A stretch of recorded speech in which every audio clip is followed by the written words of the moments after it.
Բարև ձեզ հարգելի հեռուստադիտողներ։ Մեր անվանի հայրենակցի ստեղծած բազմաթիվ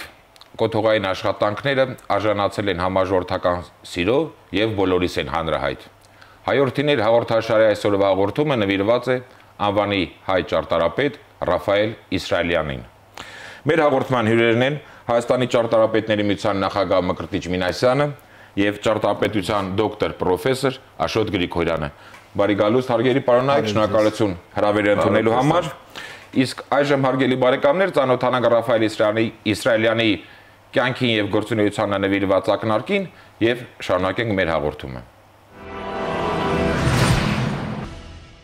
Նշանավոր ճարտարապետ Ռաֆայել Իսրայելյանը ծնվել է 1908 թվականին սեպտեմբերի 17-ին Թիֆլիսում, մանկավարժի ընտանիքում։ Հայրը ծնվել էր Շուշիում, մայրը Նախիջևանում։ 1925 թվականին ավարտել է Թիֆլիսի համար 72 հայկական դպրոցը։ 1926-ից 28 թվականներին սովորել է Վրաստանի Գեղարվեստի ակադեմիայում։ 1929-ից 32 թվականներին Լենինգրադի ճարտարապետաշինարարական համալսարանում։ 1934 թվականին գերազանց ավարտել Լենինգրադի Ռեպինի անվան գեղանկարչության, քանդակագործության եւ ճարտարապետության ինստիտուտը։ 1936 թվականին նույն ինստիտուտի վարպետության կատարելագործման դասընթացները։ 1936 թվականին տեղափոխվել է Երևան եւ աշխատել նախագծային հիմնարկներում։ 1951-ից 73 թվականներին եղել է Հայ արտնախագիծ ինստիտուտի ճարտարապետական արվեստանոցի ղեկավար։ 1941-ից 63 թվականներին դասավանդել է Երևանի պոլիտեխնիկական ինստիտուտում։ Մահացել է 1973 թվականի սեպտեմբերի 8-ին։ Ավելի քան 100 կառույցի հեղինակ է։ Դրանց թվում են Արարատ տրեստի գինու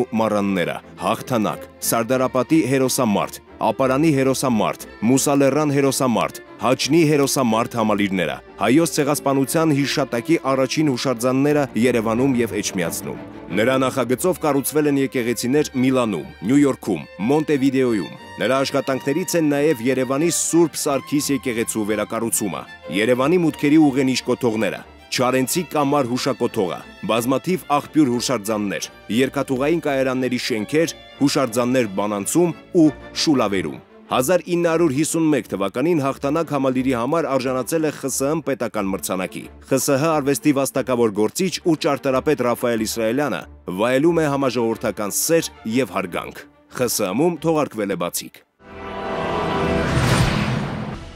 Պարոն Մինասյան, հայ ժամանակակից ճարտարապետության մեջ Ռաֆայել Իսրայելյանը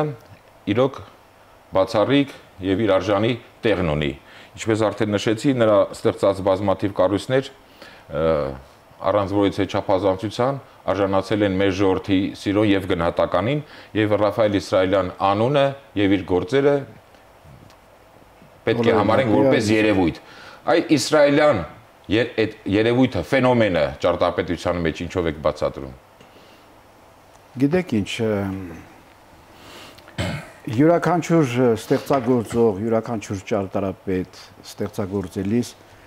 նա մի սկզբունքի տեր է լինում, ընդհանրապես երևի թե։ Եվ այստեղ Ռաֆայել Իսրայելյանի սկզբունքը եղել է, որ օգտվի այն ժառանգությունից, որ հայազգը ունեցել է։ Միջնադարյան մեր, վաղ միջնադարյան ժառանգությունից եւ դա իրեն շատ է ոգևորել։ Նրա մեջ նա տեսնում էր անսահման մեծ հնարավորություններ եւ տիրապետում էր, նա շատ լավ գիտեր հուշարձանները եւ ոչ թե օգտվում էր բառի այդ նեղ իմաստով չէ, այլ փիլիսոփայություններ ընդունում մեր միջնադարյան այդ կառույցների։ Այսինքն որ շունչը զգում է, շունչն էր զգում եւ դրանով էր կառուցված իր ամբողջ փիլիսոփայությունը եւ իր աշխատանքները հենց դրանով են գրավիչ, որ նրանք զուտ հայկական են, ոչ մեկի հետ նա չես կարող խառնել եւ ամբողջովին երևում է թե այդ մարդը որ հողի ծնունդ է եւ միևնույն ժամանակ ոչ ունի Իսրայելը եւ յուրօրինակ ոչ ունի եւ միևնույն ժամանակ միշտ ասում էր որ սա ոչ թե ասենք թե որևիցե դետալի կրկնություն է, որևիցե որը բացառիկ չէր սիրում ինքը, այլ այդ շունչը պահելն է, որովհետև կրկնությունը դե գիտեք կմերցնի ամեն ինչ, արդեն ստեղծածն էլ կմերցնի, բայց Ռաֆայել Իսրայելյանի ստեղծագործությունները ցույց տվեցին, որ նա մի ուրիշ թարմ շունչ բերեց մեր ճարտարապետությանը։ Եվ այն են ժամանակ, որ թվում էր, որ մենք արդեն կորցրել ենք։ Թվում էր, որ մենք կորցրել ենք։ Իհարկե Մեծ Թամանյանը իր կլասիկ մտածողությամբ եկավ, ժառանգությունից օգտվեց եւ նոր տվեց, բայց մի նոր լիցք հաղորդեց նաեւ Ռաֆայել Իսրայելյանը։ Պարոն Գրիգորյան, Մեծ Թամանյանի մասին խոսք գնաց, Ռաֆայել Իսրայելյանը լինելով 100-ից ավել կամ գուցե 150-ից ավել, կոնկրետ թիվը դժվար է հաշվարկել որոշել, կառույցների մեծ եւ փոքր կոմպոզիցիոն կառույցների հեղինակ, նա հավատարմորեն շարունակեց միջնադարից եկող կամ իր առավելևս իր ժամանակակից 20-րդ դարի նույն Թամանյանի շրջանից եկող այդ ավանդույթները մեր ճարտարապետության եւ այդ ամենը, ինչպես արդեն պարոն Մինասյանը նշեց, իր օրինակ ոճով ավելի զարգացրեց, ավելի մեկ ուրիշ նոր բարձր մակարդակի հասցրեց։ Այո։ Գիտեք, խնդիրը ստերեոտիպին յուրաքանչյուր կառույցի մեջ է նախ, այն ինչ որ ինքը ստեղծագործել է։ Եվ այստեղ զարմանալի մի կարծեք կարմիր թելի պես, այսպես մի զուգահեռ է ստացվում միջնադար եւ 20-րդ դար։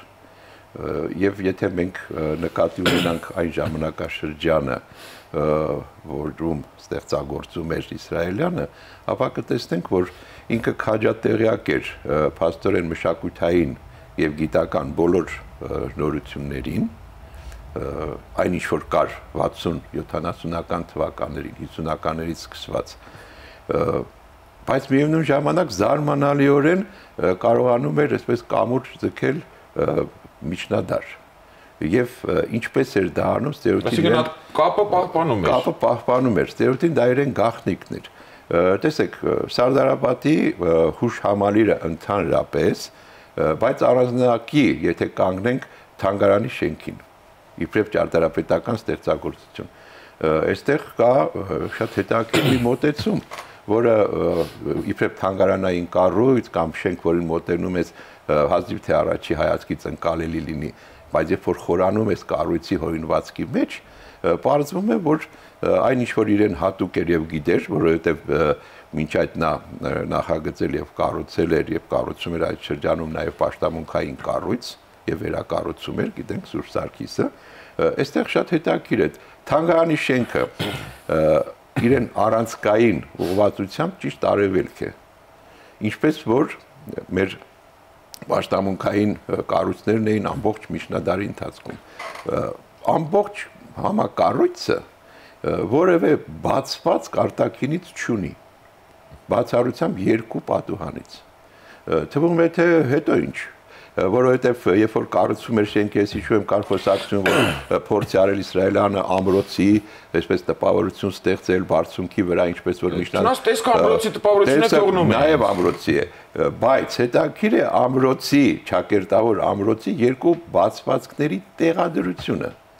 Եթե մենք նայենք արևելյան ուղղվածությամբ, ապա այդ պատուհան բացվածքներից մեկը ճիշտ նայում է դեպի Արագած, մյուսը դեպի Արարատ։ Սա որ ամենևին էլ պատահական չէր։ Իհարկե պատահական չէր, եւ սա խոսում է Ռաֆայել Իսրայելյանի իրեն հայրենիքի Հայաստանի նկատմամբ ունեցած ընդհանուր վերաբերմունքից, այն փիլիսոփայությունից, որ նա զարմանալիորեն տիրապետում էր զգալական ինչ որ մի բարդ կառուցվածքով, որ իրեն էր հատուկ, որովհետեւ այս միտումը գտնել միջնադարյան հայ հոգեբանության եւ դեռ պահպանված որոշակի այսպես հենակետեր, կարևոր օղակներ եւ դա բերել ճարտարապետությունները ամբողջ գործերում նկատելի է, հատկապես այստեղ շեշտված։ Եվ որ սա Իսրայելյանի կարևոր ձեռքբերումներից մեկն է եւ հայ ճարտարապետության ավանդականի եւ ժամանակակիցի այսպես համադրության լավագույն մոտեցում են, ինչ որ ուսանելի է իսկապես սերունդերի համար նաեւ։ Պարոն Գրիգորյանի միտքն եմ ուզում շարունակել, ինձ համար կոնկրետ որպես ոչ ճարտարապետի Ռաֆայել Իսրայելյանը միշտ ընկալվում է իմ կողմից որպես հայրենասեր։ ճարտարապետական կամ շինարարական չէ, իհարկե բոլորիս կողմից, բայց նկատի ունեմ ոչ մասնագետի հայացքով, երբ որ նայում եմ այդ կոմպոզիցիոն եւ այլն այդ ամենից էլ մասնագիտական գաղափար չունենալով, որպես հայրենասեր եմ ընկալում եւ այդ առումով Պարոն Մինասյան, մինչև հարցը ձեզ ուղղելը, ցանկանում եմ մեջ բերել Ռաֆայել Իսրայելյանի ինքնակենսագրությունից հետևյալ հատվածը, 030-ական թվականներին Լենինգրադի Գեղարվեստի ակադեմիայում, երբ որ դիպլոմային աշխատանք էր պաշտպանում, ու այդ աշխատանքի թեման մեր հայության հետ ամենևին կապ չուներ, Գետափնյա նավակայան, մեզանից շատ ու շատ հեռու, բայց ինչպես ինքն է ասում, ուզեցի ինչ-որ ձևով արտահայտել սերը դեպի մեր հարազատ լեռներն ու ժողովուրդը եւ այդ նախագծի գլխավոր ճակատի վրա հայերեն տառերով գրել է Ջան Ղարաբաղ, ջան Արև, ջան ծաղիկներ, ջան սարեր ու հետագայում նշում է որ իր կյանքում նշանակալի երևույթ էր դեռևս հեռավոր 55 թվականին Ղարաբաղ այցելությունը Շուշիի Գանձասարի ճարտարապետությամբ հիանալը այս հայրենասիրությունը որ Ռաֆայել Իսրայելյանի մոտ ի սկզբանե եղել է Եվ արդեն, օրինակ, մասնավորապես այդ մասին ես չգիտեի էլ, պարոն Գրիգորյանը ներկայացրեց, ինչ հատուկ մոտեցում է ունեցել։ Ռաֆայել Իսրայելյանին որպես արդեն ճարտարապետ, բայց որպես հայրենասեր, դες կարող ենք ասել ճարտարապետության մեջ հայրենասիրական կամ ռազմահայրենասիրական ուղղվածության, եթե ոչ հիմնադիր, ամենայն դեպս վառ արտահայտողը։ Գիտեք, մի բան ասեմ Յուրաքանչյուր ճարտարապետ հայրենասեր է, յուրաքանչյուր։ Պարզ է։ Բայց ոչ հայրենասեր ճարտարապետ չի լինում, մանավանդ մեր հայրի մոտ։ Այդպես է իր մտածելակերպը նախ եւ առաջ։ Ռաֆայել Իսրայելյանի մոտ դա մի ուրիշ աստիճանի էր, որովհետեւ նա միշտ էր յուրաքանչյուր բան ինչ որ ասվում էր, նա այնքան տաղանդ ուներ եւ այնքան հզորություն արտահայտչական միջոցներով նաեւ որ նույնիսկ ԽՍՀ-ում արված յուրաքանչյուր իր մրցույթներ, որ մասնակցել է, նա ամեն տեղ մեր հայկական ճարտարապետության փիլիսոփայության դրվածքն է եղել իր մոտ, հիմքում եւ դետալներ են եղել։ Այսինքն դու պետք է այնքան մեծ ուժ ունենաս, որ կարողանաս բոլորովին քեզ անծանոթ աշխարհում կարողանաս ուժ գտնես մեծ եւ ներկայացնես։ Դա հայրենասիրության լավագույն օրինակ է ու յուրաքանչյուր տեղ որտեղ նստում էինք, ասենք թե բոլորը գիտեին նախ մեր առաջ դե գիտեք խորհրդային միության մեջ շատ հաճախ է լինում ճարտարապետների հետ իրար առնչվելը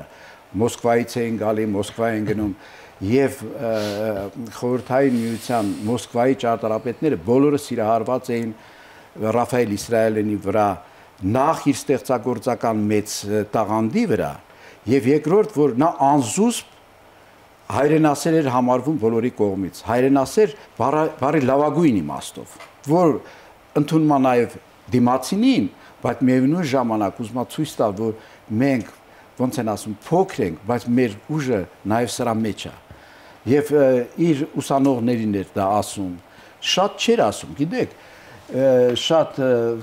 սահմանափակ էր դրա մասին խոսում, բայց իր նստելա ձևով, իր ապրելակերպով, իր ընտանիքով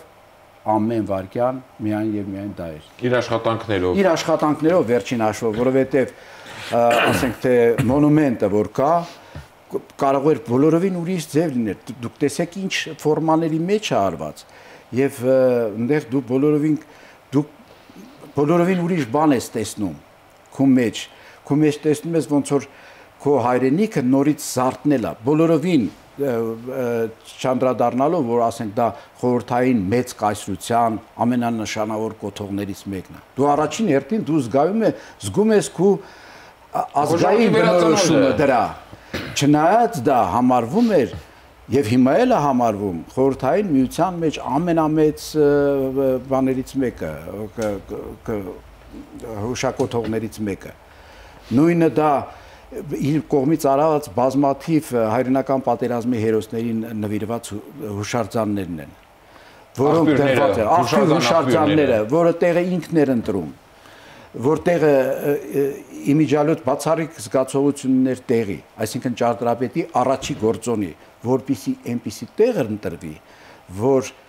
շահեկան լինի եւ միջավայրի համար Եվ Այսինքն տեղի ընտրությունը շատ կարևոր նշանակություն ունի։ Դա առաջի պայմանն է։ Եվ բազմաթիվ հուշարձաններ է արել եւ դրանք մինչեւ հիմա էլ զարդարում են մեր գյուղերը, այն տեղերը, որտեղ դրանք դրված են։ Ափսոս մի քիչ անփույթ են վերաբերվում։ Դե հուսանք տեղական մարմինները ավելի հոգատասրտացա վերաբերում կցուցաբերեն։ Պարոն Գրիգորյան, բազմաթիվ արդեն նշեց, որ բազմաթիվ կառույցներ հեղինակ է, բայց իհարկե այդ բոլորը գնահատելով հանդերձ այդ ամենում առանձնահատուկ տեղ են գրավում, կարելի ասել երկու ուղղվածություն։ Նախ Ռաֆայել Իսրայելյանը ցեղասպանության զոհերի հիշատակին նվիրված առաջին հուշարձանների հեղինակն է Երևանում, Էջմիածնում, եւ դրան է գումարած, որը հատկապես մեր օրերում առավել եւս պետք է կարևորենք եւ կարևորվում է մեր ժողովրդի տարած հաղթանակների ռազմական ոգու նվիրված մեծ համալիրները։ Արդեն խոսվեց Մայր Հայաստանը, հաղթանակը, Սարդարապատը, Ապարանը, Նոր Հաճը, այո, այդ մոնումենտալ հսկա կառույցներ, որոնք բոլորիս այն ժամանակվանից մինչև հիմա ու սրանից հետո էլ դարեր շարունակ պետք է ոգևորեն։ Անշուշտ։ Գիտեք, խնդիրը որտեղ է։ Այն աշխարհընկալումը, որ հատուկ էր հենց Ռաֆայել Իսրայելյանին,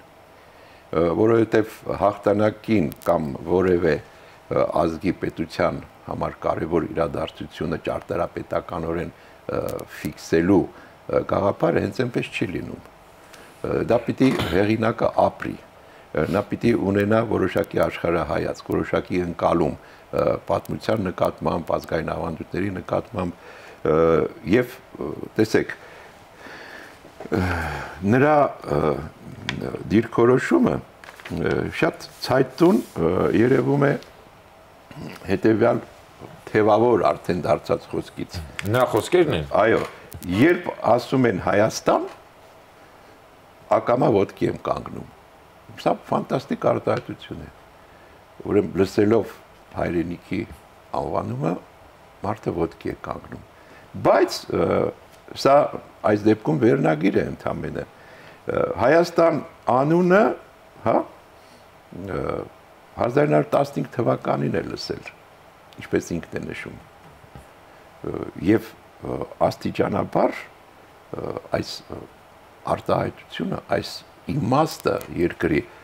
դրսևորվում է կարծեք կարմիր թելի պես նրա բոլոր ստեղծագործություններում։ Գիտեք ինչ հետաքրքիր է, նոր խոսք գնաց աղբյուր հուշարձանների մասին։ Պատկերացրեք, առաջի աղբյուր հուշարձանը կառուցել 1943 թվականին։ Այսինքն հենց պատերազմի ժամանակ էր, բայց արդեն հայտնի էին պատերազմի թե հերոսները եւ թե զոհերը եւ թե խորհուրդը ընդհանրապես պատերազմի եւ հայերի մասնակցությունը եւ նա մի հսկայական շարք ունի աղբյուր հուշարձանների։ Մեր հանրապետությունում շրջան չկա, որ այդտեղ իսրայելյան աղբյուրները չլինեն։ Բայց աղբյուր հուշարձանի իմաստը անշուշտ նրա մոտ շատ ավելի խորն է, որովհետեւ գալիս է ջրի պաշտամունքից, գալիս է այն ամբողջ զարդամոտիվներից, որ նա կիրառել է աղբյուր հուշարձանների, խաչքարային արվեստից եւ կարծեք բոլոր հետագայում հաղթանակին նվիրված, հա, հայոց ցեղասպանությանը նվիրված բոլոր հուշարձաններում նկատելի է իրեն քաղաքացիական նախ դիրքորոշումը, իրեն մոտեցումը ընդհանրապես եւ այստեղ մի ամբողջ, այսպես կարծեք նոր ոճ է ստեղծվում Ռաֆայել Իսրայելյանի ստեղծագործությունով։ Եվ հետաքրքիրն ինչ է, որ նա առաջի նմանատիպ մեկ հուշարձան արդեն պատերազմից հետո հաղթանակին նվիրված կառուցում է Բանանցում։ Բանանցում եւ Շուլավերում։ Այո, Բանանցի հուշարձանը անմիջապես քանդվում է մեր հարևանների կողմից, ազերիների կողմից։ Պատկերացնում եք իրավիճակը հեղինակի կամ ընդհանրապես երևույթի։ Բայց հետագայում ինչ է ստացվում, որ բոլոր հուշարձանները ունեն իսկապես խորհուրդ, որովհետև այլ բան է թեման, այլ բան է թեմայի իրականացումը եւ թե հաղթանակի համալիրը, թե եղերնին նվիրված ուրեմն հուշարձանները եւ թե վերջի կառույցը, եթե մենք վերջիններից մեկը Աբարանի հուշհամալիրը եթե դիտարկենք, ապա այստեղ նկատում ենք 3 կարևորագույն ճակատագրական, փաստորեն պատմական փաստերի համադրում մեկ կառույցի մեջ Աբարանի հուշարձանը նշանավոր, որ եւ թե Եղերնն է, հա, եւ թե Սարդարապատն է, եւ թե երկրորդ համաշխարհային համալիրը անվանել է վերածնունդ, չէ՞։ Վերածնունդի անվան։ Յուրաքանչյուր հատվածը ընդհանրապես միասնաբար կառույցը կարծեք ամբողջ խտացումն է այն մտածողության, որ ինքը ուներ։ Այնպես որ սա շատ կարևոր մի ճյուղ է նրա ստեղծագործության մեջ ընդհանրապես։ Պարոն Մինասյան, դուք ձեր խոսքում արդեն շատ տակեցիք, որ Իսրայելյանը ոչ միայն Հայաստանում, մեր հանրապետությունում, այլև նախկին ԽՍՀՄ-ում հեղինակություն էր վայելում, այդ առումով նույնպես օրինաչափ պետք է համարել այն հանգամանքը, որ 1970 թվականին, երբ այդ որոշումը ընդունվեց, առաջինների թվում հենց ԽՍՀՄ ժողովրդական ճարտարապետի այդ կոչմանը արժանացավ մեր հայրենակիցներից առաջինը Ռաֆայել Իսրայելյանը։ Այդ կոչումը ԽՍՀՄ-ում տարիներին ճարտարապետների մեջ երևի ամենաբարձր կոչումն էր ճարտարապետների համար։ ԽՍՀՄ ժողովրդական ճարտարապետը դա շատ բարձր կոչում է, շատ։ Եվ իհարկե գնահատել են Ռաֆայել Իսրայելյանի այդ ներդրումը ընդհանրապես հայկական ճարտարապետության զարգացման գործում եւ ընդհանուր խորհրդային միության մեջ, որովհետեւ բոլորը ծանոթ էին, բոլորը գիտեին, նա շատ ակտիվ էր մասնակցում այդ յուրաքանչյուր մրցույթների, նրան լսում էին, որովհետեւ գիտեք, ինքնատիպ լինելը բոլորին հարգանքի է բանանում, տրամադրում։ Եվ դրա համար էլ նա արժանացավ այդ իր աշխատանքների համար ԽՍՀՄ ժողովրդական ճարտարապետի կոչման, եւ այդ կոչումը հետագայում պահպանվեց մինչեւ 90-ական թվականները, բայց մինչեւ 90-ական թվականները մեր հայրենակիցներից են արժանացել այդ կոչման։ Իհարկե արժանացել են Կորյուն Հակոբյանը, որը նույնպես շատ հայտնի էր այդ խորհրդային միությունում, Մոսկվայում եւ մնացած տեղերում, որը նույնպես արժանացավ, որին նույնպես կարելի էր տալ, որովհետեւ շատ մեծ գործեր էր արել, եւ մեր Ջիմ Թորոսյանը։ Այսինքն մենք ունենք 3 խորհրդային երրյակ ժողովրդական ճարտարապետ կոչումը, դա շատ բարձր կոչում է։ Պարոն Գրիգորյան, Ռաֆայել Իսրայելյանը կարող ենք ասել, որ դեռևս կենթանության օրոք լեգենդ էր, որպես ճարտարապետ, որպես հարգված, սիրված մտավորական, թե ինչպես իր գոլեգաների, այնպես էլ մեր ժողովրդի հայրենակիցների կողմից։ Անշուշտ կարող ենք ասել, որովհետև գիտեք, այլ բան է նախագծող ճարտարապետ հասկացությունը, այլ բան է արվեստագետ հասկացությունը։ Ռաֆայել Իսրայելյանը իսկապես արվեստագետ էր բոլոր դրսևորումներով։ Հայտնի է, որ նա շատ լավ նկարում էր, գրում էր, կառուցում էր, զրուցակից էր եւ այլը, բայց գիտեք, կա դիրքորոշման խնդիր։ Քաղաքացին իր երկրի, իր հայրենիքի նկատմամբ ինչ դիրքորոշում ունի եւ նա կարմիր թելի պես ամբողջ իրեն ստեղծագործության մեջ կարծեք դրսևորվում է։ Ռաֆայել Իսրայելյանի համար իրեն իսկ արտահայտությամբ, տեսեք, երբ ասում են Հայաստան, ակամա ոտքի եմ կանգնում։ Սա ես ուրիշ արվեստագետի մոտ չեմ տեսել։ Սա Ռաֆայել Իսրայելյանն է։ Ուրեմն Հայաստանը, այո, Հայաստանը իրեն համար վեհ էր ամեն ինչից, որտեղ նրա մեջ կար եւ պատմությունը, եւ ազգի ցավը, եւ ազգի հաղթանակը, եւ ազգի անելիքը, հա, այդ իմաստով իհարկե Ռաֆայել Իսրայելյանը առանձնահատուկ է մեր ճարտարապետության եւ մշակույթի մեջ ընդհանրապես։ Շնորհակալություն, հարգելի բարեկամներ, թույլ տվեք եւս մեկ անգամ շնորհակալություն հայտնել մեր հաղորդմանը մասնակցելու ձեր պատրաստակամության համար։ Այսօր ձեր օգնությամբ մեր հայրենակիցներին ներկայացրեցինք մեր անվանի հայրենակցին Ռաֆայել Իսրայելյանին։ Հարգելի բարեկամներ, սիրելի երիտասարդներ, շնորհավորում ենք մեր բոլորիս մայիսյան հաղթատոնը, առաջներթին մեր զինված ուժերում բանակում ծառայող զինվորներին, մաղթում նորանոր հաղթանակներ եւ համոզված թե իմ եւ թե հատկապես մեր հյուրերի անունից հույս հայտնում, որ Ռաֆայել Իսրայելյանի ստեղծած կառույցները, Մայր Հայաստանը, Սարդարապատը, Ապարանը, այդ անթիվ անհամար հուշաղբյուրները եւ մյուս այդ բոլոր կառույցները այսուհետ եւս հավերժ, զորավիգ եւ հույս ու հավատ կլինեն, թեև թիգուն կլինեն մեր բոլոր հայրենապաշտ, հայրենատերություն պաշտպանող բոլոր զինվորներին։ Հարգելի հեռուստադիտողներ, Հայորդիներ հաղորդաշարի այսօրվա հաղորդումը նվիրված էր մեր ժողովրդի արժանի զավակ անվանի ճարտարապետ Ռաֆայել Իսրայելյանին։ Առայժմ այսքանը, ճանաչենք հայորդիներին։